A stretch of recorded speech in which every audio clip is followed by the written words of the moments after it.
হুমায়ুন কবিরের ভিডিও নিয়ে গতকাল যা হইচই হয়েছিল, বড় ধাক্কা হুমায়ুন কবিরের। শুরুতে তৃণমূল অ্যাডভান্টেজ কিনা তা নিয়ে প্রশ্ন উঠছে, কারণ যদি খেলা হিসেবে দেখি 2-0 বলা যেতেই পারে। 2-0 কীরকম?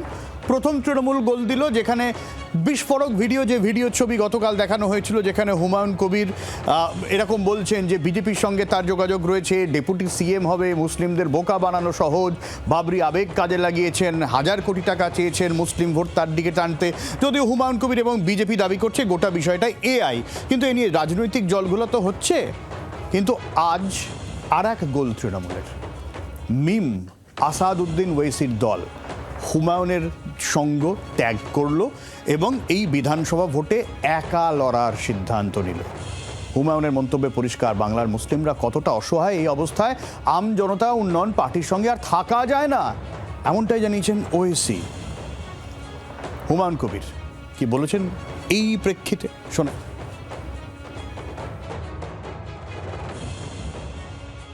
मीम को जो नेता है उनको पूछिए।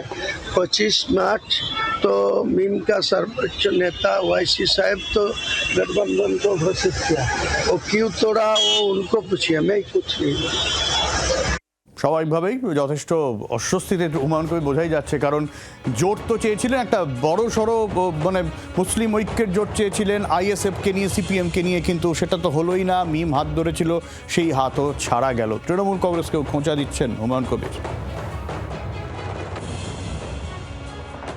जो टीएमसी को हिम्मत है तो मेरा जो वीडियो कल प्रेस कॉन्फ्रेंस के दिखाया, वो बॉबी हकीम को मैं चैलेंज कर रहा है।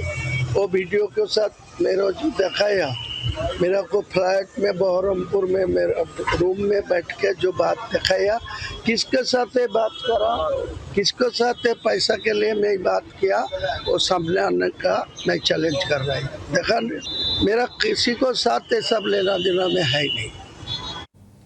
চ্যালেঞ্জ তো করছেন, কিন্তু এই অবস্থায় যে ন্যারেটিভ তৈরি হলো, সেইটা কিন্তু তৃণমূল কংগ্রেস অনেকটা এগিয়ে গেল বলে রাজনৈতিক বিশ্লেষকরা মনে করছে। আমরা পরে সুকান্তবাবুর কাছেও যাব, তবে অয়ন রয়েছেন আমাদের সঙ্গে, অয়ন ঘোষাল। অয়ন, তার মানে এই মুহূর্তে বঙ্গ ভোটে হুমায়ুন কবির সম্পূর্ণ একা।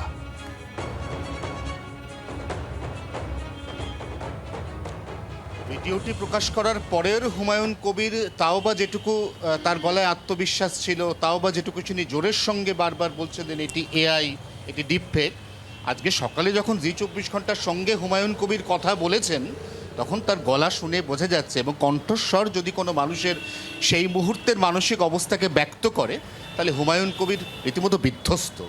এই অবস্থায় হুমায়ুন কবির দুটো তুরুপের তাস খেলেছিলেন বঙ্গ রাজনীতিতে।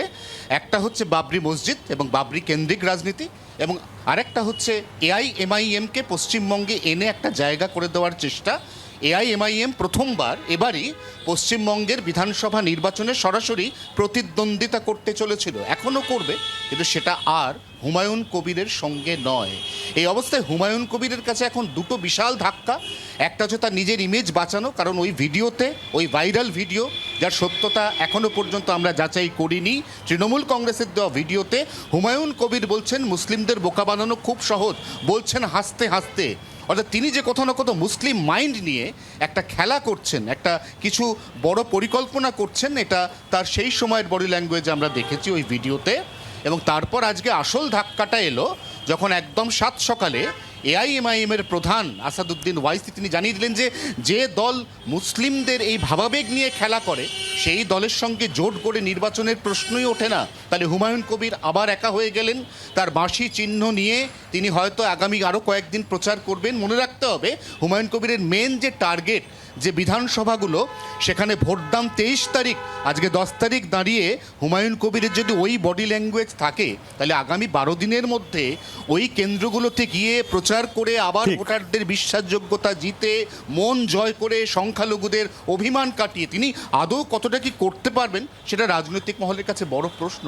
একদমই, আদৌ কতটা কি করতে পারবেন সুকান্তবাবু? আপনার মনে হয় তো ঘোড়া ছোটার আগেই মুখ থুবড়ে পড়ার সামিল? না, সত্যি ঘোড়া ছুটতে চাইছিল অবিরাম গতিতে, এবং তিনি চাইছিলেন যে মুসলিম ঐক্যটা তৈরি করতে, যার মাধ্যমে যেখানে মুসলিম সংখ্যাগরিষ্ঠতা রয়েছে যে অঞ্চলগুলোতে, সেখানে বেসিক্যালি আম জনতা উন্নয়ন পার্টি এবং এদিকে মিম এবং আইএসএফকেও যদি নেওয়া যায় সেই চেষ্টাটা তিনি করেছেন। কিন্তু বাস্তবে যখন তিনি আজকে যে ভিডিওটা যে স্টিং অপারেশনের কথাটা আসছে, তারপরে কিন্তু আজকে অনেক বিমর্ষ লাগছে তখন যখন মিম বলছে তাদের সঙ্গে থাকছে না তারা। তো সুতরাং যেই সকল জায়গায় সংখ্যালঘু ভোট খুব বেশি গুরুত্বপূর্ণ, যেখানে তৃণমূলকে বেগ পেতে হতো, সেখানে তৃণমূল কংগ্রেস কিন্তু অ্যাডভান্টেজ পজিশনে চলে যেতে পারবে। কারণ এই এতটুকু সময়টাও বড্ড অল্প। 23 তারিখে যে কেন্দ্রগুলোতে ভোট রয়েছে সেখানে আবার গিয়ে মুসলিমদের বোঝানো যে এটা এআই কন্টেন্ট, এটার মধ্যে সত্যতা নেই, তিনি এরকম মুসলিম ভাবাবেগ নিয়ে খেলেননি, কারণ না হলে আসাউদ্দিন ওয়েসির মতো লোক তাকে ছেড়ে দেবেন, সেটা হয় না। সুতরাং ইকুয়েশনটা কিন্তু বদলে যাচ্ছে সব্যসাচী, এবং এটা কিন্তু একটা গুরুত্বপূর্ণ অনুঘটক হিসেবে কাজ করবে, আমি এটা বলতে পারি। একদমই সুগন্ধবাবু, সঙ্গে থাকুন। অয়ন, তোমাকে আপাতত ধন্যবাদ। ইমরান সোলাঙ্কি এখানে মিমের যিনি দায়িত্বে আছেন পশ্চিমবঙ্গের, সেই বক্তব্যটাও শুনিনি, তিনি কি বলছেন।